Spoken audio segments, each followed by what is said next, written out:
in the country outside of Addison, New York. It was a beautiful way of life. And even when people moved away, we stayed friends.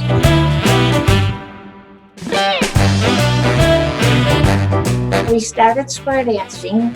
You'd have a social time with dancing, and then they had a big barn on the lake that they started having the dances every week, and that's how we met.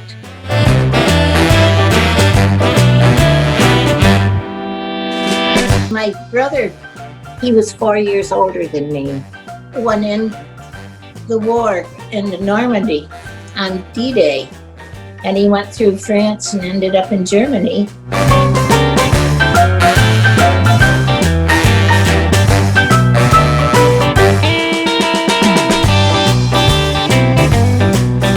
A German parachute that had come down.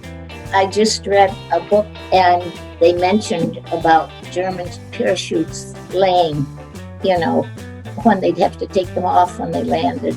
There would be German parachutes. Now, I don't know if that's the way he got one, but at least one came home. My young brother, he was 10 years younger than me, got the neighborhood kids and they unfolded it in the yard, and it was so huge.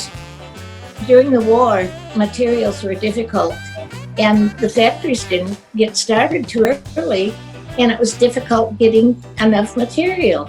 We made the wedding gown out of the parachute. We went without a lot of things, so we just accepted what we had. Why he sent it home, I don't know. Maybe he was the one that thought of a wedding gown for his dear sister. He had hopes I'd get married. I was very pleased to have it. I was more pleased to have the man beside me. We got married in our neighbor's home, and then the reception was right in our house, right next door. Very happy we had a beautiful life.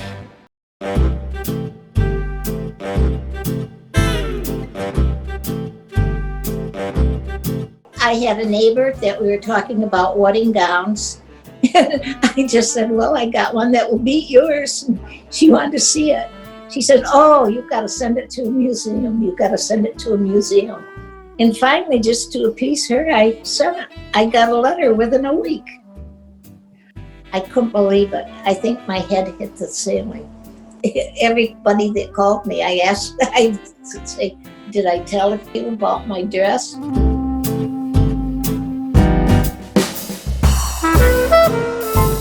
It's a whole new chapter in my life, but the people here are beautiful. Oh, it's really a beautiful place since you have to be away from your home. This sounds silly, but I feel his presence evenings.